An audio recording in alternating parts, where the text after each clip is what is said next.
Hello everybody, welcome to Dave and Jay's Powerbomb. It's May 19th, 2021, and it's a show we're not a tag team right now, Dave. You want to know why? I know why. You tell them why. Because I'm on the disabled list. Moxley caught up to me finally. Yeah, got a prescription of Perkies, man. Ease the pain. Man, Don Callis has been the best pharmacist I've ever had. Oh boy. Alright, so on with the show. We got a big match to start. We got Christian Cage, one of my favorite wrestlers, going up against Matt Sydal, the king of ayahuasca. And Taz is doing commentary because they're beefing with Christian, Team Taz is. And started a match, just a bunch of kicks and hurricanranas and flips and knee strikes from Sydal. They're going back and forth. Christian hits a big spear, and that sets up for his big finishing move, the kill switch. Hits that.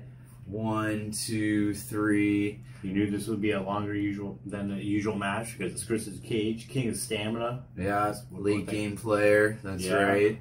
And then after the match, there's a show of respect by Sydal and Christian, but of course is interrupted by that scumbag Ricky Taz. He's got a microphone. He's up on the stage. Sets up for a Team Taz sneak attack from behind. What do they got? Like Hook Taz and Powerhouse Hobbs and Brian Cage got that out there. Kid with the wife beater on.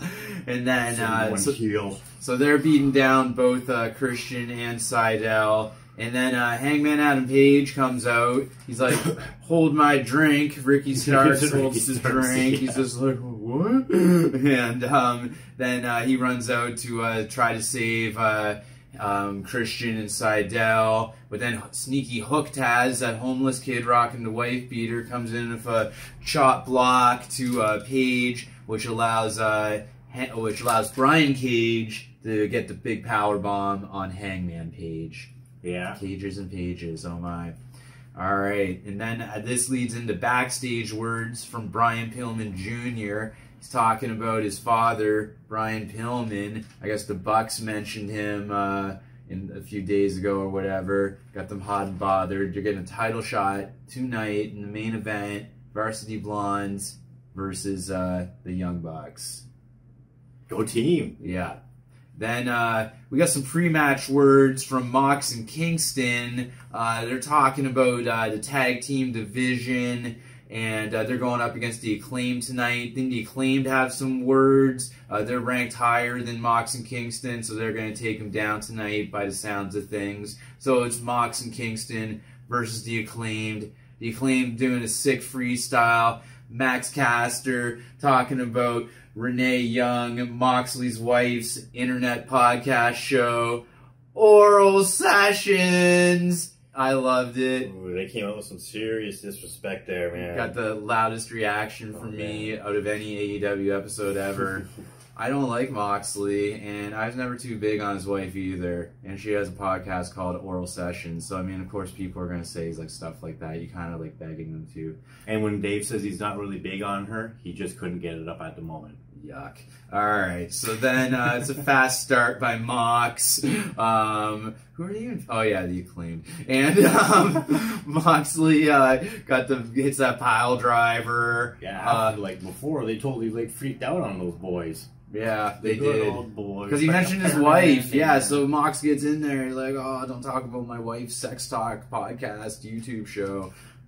They were just mad because they never could come up with a sick diss like that, man. Oh, dude, they have the brain capacity of mountain goats. Yeah, exactly. And then so one throws Bowen's chain to him. One of them does, and the ref I think stops it. But then Caster's able to get the boombox, but Moxley grabs the boombox from Caster and hits him. Caster with it instead, which leads into this garbage finishing move, the wheelbarrow into the paradigm shift. I'm just going to lift your legs here, and then Buddy's going to drop you on your head. Let's get innovative. It's not too inspired. No, like, they could have just stuck with the old, what was it, the German... That clothesline into the German suplex, yeah, that was better. What we called the slobber knocker. The slobber knocker, that's right.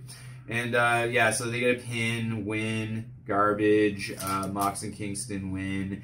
Then we have a little backstage segment. Don't worry, guys. I still like, I'm going to say that every week. You guys are great. I don't know why. You guys are just got some kind of energy of like two drunkards that realize you have nothing left to give to an industry that hates you. Maybe it's a fantasy that I want to escape to, being some badass drunk. Austin did it 21 years ago. Maybe even longer, 25 years ago. It's been done before you were allowed to drink. You're right, I'm on the same path as Austin. Yeah, you are. Bionic redneck. Oh, man. Going to drink some Texas beer and stuff. Oh, yeah. Can we just talk about Jericho now? Jericho's talking backstage with Dean Malenko. I guess Malenko's working with AEW now, which is good. Jericho and Malenko used to feud in the past, back in the day during the Monday Night Wars, back when Austin was saving the business by fueling his alcoholism. And they're just talking. So then there's an in-ring interview of Tony Schiavone. He's talking to Ethan Page and Scorpio Sky. And these two don't like Sting and Darby. They don't like them both. They hate them. No, man. They just don't. So, guess who comes on out, man? It's Sting! Man, we should put that on auto-tune or something. Oh, yeah. It was great. Remix. And then, lights come out, Sting enters, and then this allows for a Darby from behind sneak attack with the skateboard.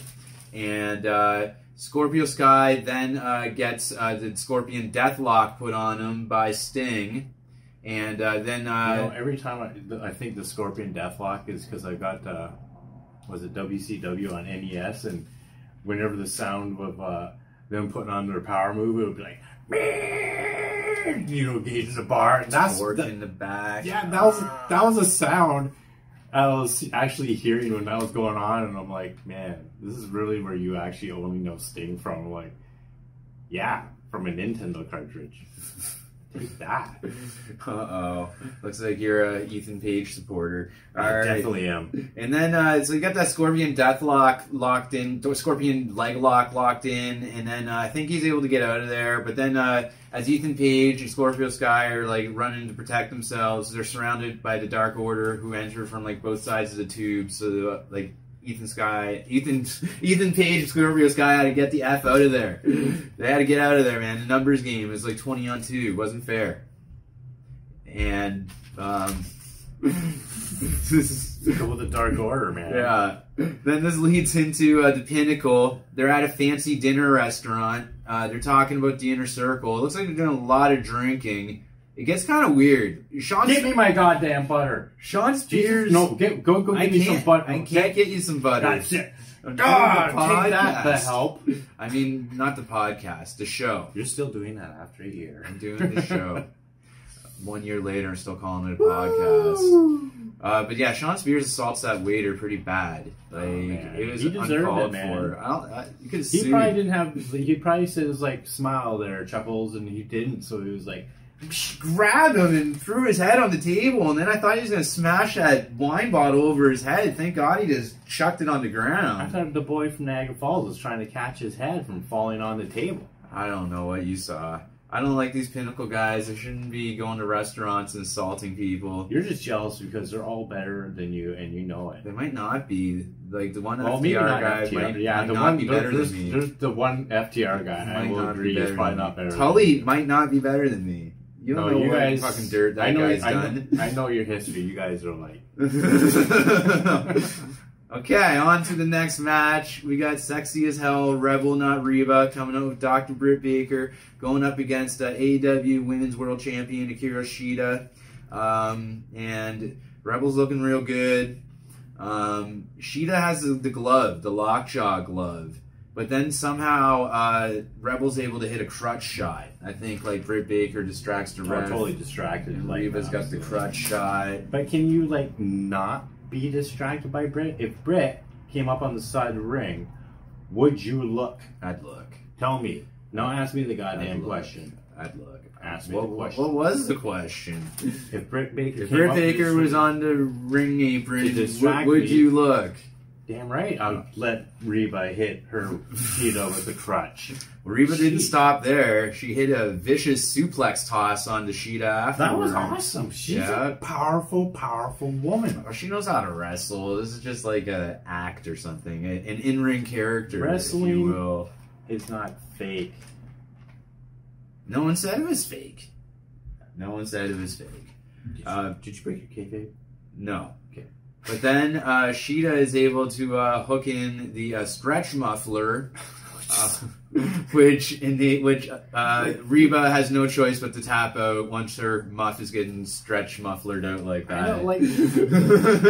Seriously, need to rename this move, like the stretch muffler. But after the match, because Reba and Britt Baker are such good friends, Reba beats up Hikaru Shida after the match. Good girl. Yeah. That's what friends do for each other. That's what a good role model would do for a friend. Absolutely. If you lost a match, depends on my face or heel turn, I probably would help you, Dave. Appreciate it. No problem, buddy. Sick. And then there's some like last week footage. Kenny Omega and Don Callis, AEW World Champion Kenny Omega, is checking on Orange Cassidy last week. They're trying to get him to sign this waiver. They're saying, just stay the mascot of AEW, Orange. You're not there yet, kid. We'll give you a title match down the road. So just sign this waiver. Because I don't want to do a three-way match. I just want to have a one-on-one against Pac because I am not... Kenny's awesome. I was about to fucking talk shit about Orange Kenny. tears that up real slow. I can't tear it up like he did because I still need to read these notes because I can't remember anything really. That's from his drinking and partying days with Tully. I don't drink no more. I don't talk to Tully. I know you haven't talked to him since you stopped drinking. Oh man! So then the Inner Circle come out to the ring, all of them except for Santana. I think he's still in prison or jail. And it's the Stadium Stampede response. So there's words from all of them. They all get up on the mic. Was it Ortiz, Sammy, Hager? Mr. Dave Powerbomb with the Inner Circle. Do you want to fight the Pinnacle in a Stampede match? You know what my answer is, guys, but you gotta ask Chris just to make sure. Do you want me to be Chris now? I guess. You got the hair. Face turn red promo made my family scared.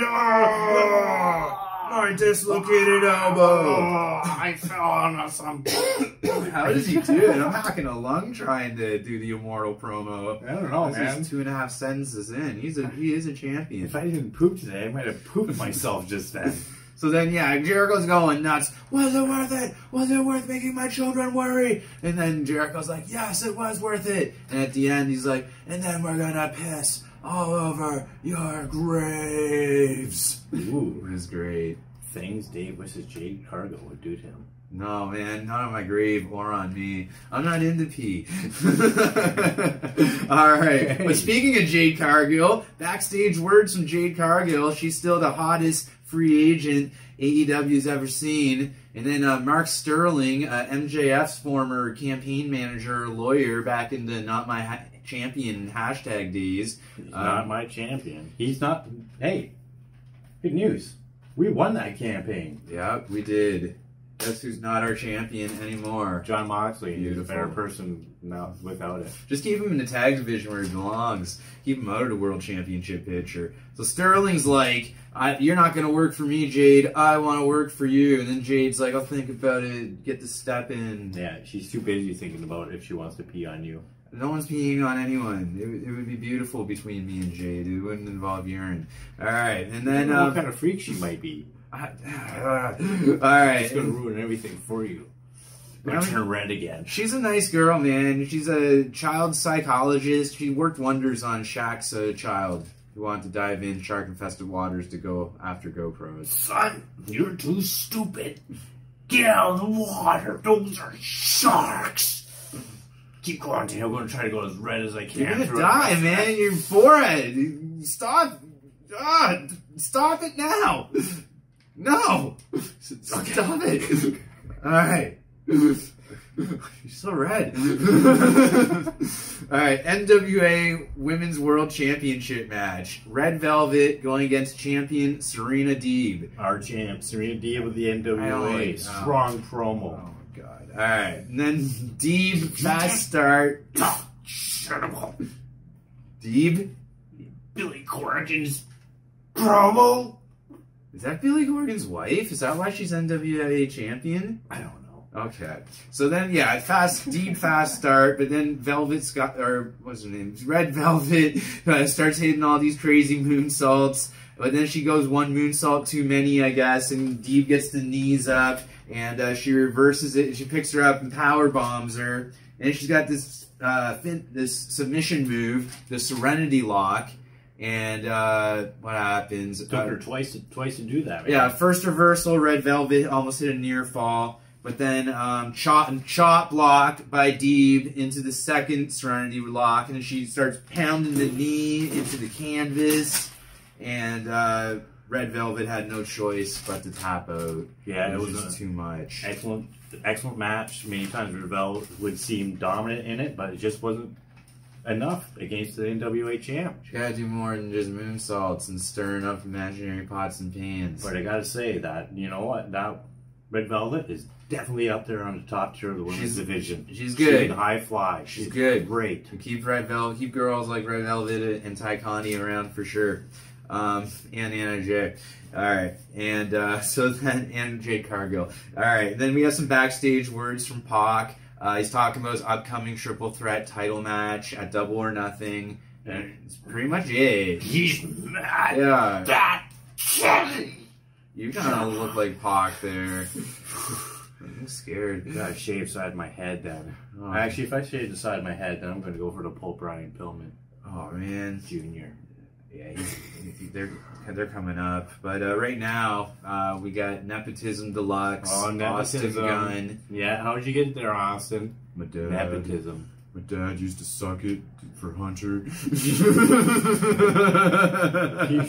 said when I was just a kid, sometimes you'd have to suck it for Mr. Ass. Yeah, sometimes you just kind of put on the thong and suck it for Hunter and Mr. Ass and Vince and wrestle in that dress. And that was only good in tag team division because I just couldn't, have enough charisma or anything to go on in the singles to get any kind of championship. Yeah, I don't even think he got Intercontinental Championship. No, he didn't. No, man. He was about to get it and he just didn't get it. Yeah. So he's going up against Anthony Ogogo. Yeah. He's got the Factory out there with him. And Austin Gunn's got Arn and Cody. And it's weird with Cody because Cody's got the American flag draped over him. It's like, Cody's the one that's making this political. Like, this is a British guy just punched Cody in the gut. And all of a sudden, Cody's coming out with, like, American flag capes, like Homelander from The Boys. Like, it's getting weird. Because he is the Homelander of AEW. Good-looking, psycho, weird guy. The shit he did to his neck, man? Like, that's fucked. You were almost going to do it when you were part of the Nightmare Factory. I'm not part of the Nightmare Family anymore. You had to quit because you screwed up. I botched the birth control. Now Brandy's pregnant. I botched the pills. Right. I was attracted by Bunny. Like, QT never sure brought her up in that shit. But anyways, Gunn fast start, but then he gets a gut punch from Ogogo, and then somehow that causes Gunn to bleed from the mouth. And then there's a second punch, followed up by this lift-up catching punch, which causes the ref to have to stop the fight. Austin's organs might have been ruptured in one of those devastating blows to the body. Yeah. It's Garbage Wrestling 101. Ogogo gets the win, and then post-match is an intense stare-down between Cody and Ogogo. They both got their respective flags on them, or draped over them, or holding them, or whatever weird shit they're doing. Yeah, nationalism at its worst. So, like, I guess they're fighting at Double or Nothing. They probably told us that. Nationalism at its worst. Like, a couple of patriotic bleep cards. You want to talk controlled narratives? Look no further than this shit. Especially those two countries. Yeah. Can we just go on about SCU then? If we have to. Okay. SCU! And there we have words about their split up. Christopher Daniels is busted open. He's real sad. He doesn't even, like, say anything. He's just like... Yeah, he actually poured his heart out on being the Elite. It was actually really an emotional thing. Oh, I have to wasn't not watch sure. it sometime. Yeah, but it was... man. Okay. Oh, my heart goes out to you All for right. what you said and what you I think give you're him a going to hard go time. through, man. I give him a hard time. But now it's just a Frankie show, right? I guess so. Yeah, they talk about some cryptic tweet from Daniels, and then, yeah, it's Frankie, and he blames everyone, all the Elite. He says he's going to hunt and kill them all down, as one by one. I don't know if you can take on, like, 7 dudes on your own, man.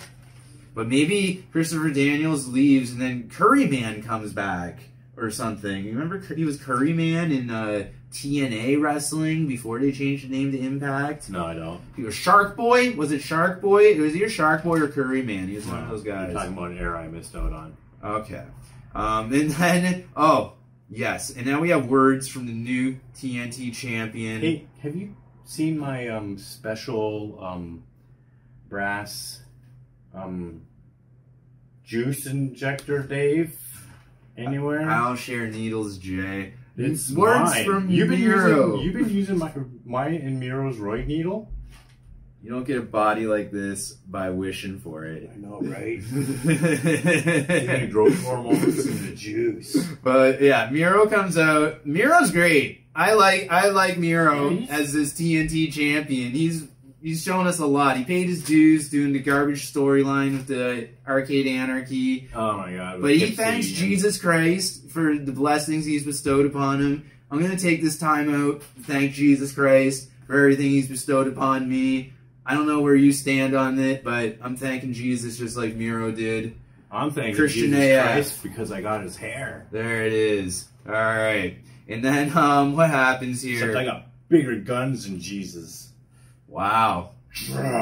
Right on. Thanks, right? And then he's going up against Murderhawk. Title match, Double or Nothing, May 30th. He's interrupted by Murderhawk with Jake Roberts. Murderhawk calls Miro a Bulgarian bitch, but I think Miro wins the battle right now. Excellent promo work by Miro. I was really impressed by Miro tonight. Yeah, I hated Miro without the title. Love Miro with the title. Yeah, he's a champion. Yeah. It's Rusev It's Day. going to be like an amazing match, Murderhawk versus Oh, Miro. yeah. I hope Miro wins. Oh, All right. I just want to see it. It's just going to be awesome. So then we have the main event of the night, the AEW World Tag Team Championship match. Varsity Blondes with Julia Hart going up against the Young Bucks with Don Callis on the color commentary. And I think the Young Bucks got Cutler out there with them. And they were rocking their Christian Dior Nike Air Jordans. Go Varsity Blondes, we love you. Yeah, Varsity Blondes, new tag team champions. We'll see. Totally, man. Yeah. It's totally going to happen. They're the #1 team. Look at the handsome bastards. They got the hair. They've got the charisma. With the family They've got tragedy. they got the nepotism.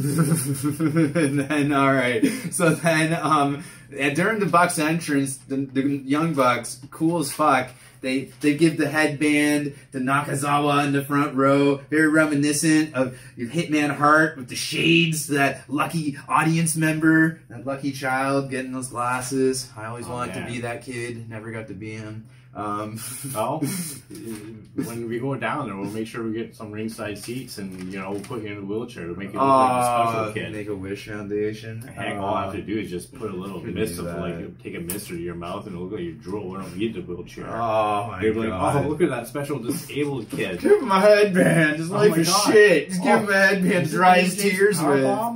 Well, what's the story behind this? I'm like, Dave's kind of like my retarded sock puppet. Oh, wow. On with the show. Okay. So Nakazawa gets the headband. The Blondes, they come in there early, hot start, but then the Bucks are in control. They do one thing on here where it's like an assisted. What are you doing? Oh, you're being my puppet. Okay. So then I was throwing my voice there. Oh, yeah? I'm going to throw that good leg somewhere, bud. All right. And then they do an assisted top rope, tight rope. They're going, around, half the ring into a stomp to the guy outside the ring on the back.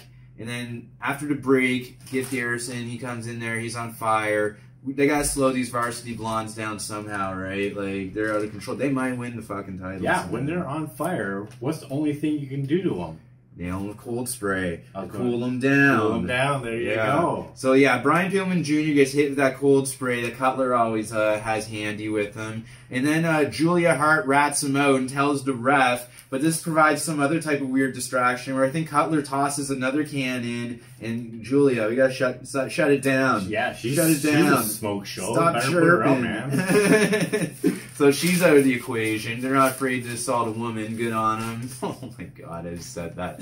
And then that further insult to injury, and a shout out to the Hart family dungeon. Brian Pillman Jr. gets the sharpshooter reapplied to him. He's got that cold spray he's battling. He has no choice, man. He's got to tap out.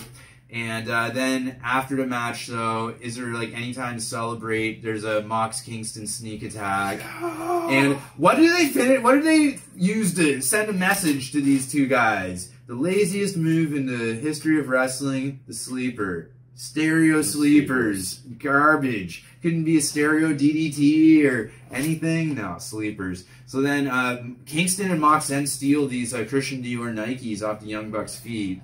It's crazy. And it's confirmed, Mox and Kingston versus Young Bucks, AEW World Tag Team Championship title match at Double or Nothing, May 30th. What do you think of that? They better be there or be in love. I'm getting out of here. Your heel turn is weird. Your heel turn is creeping me out.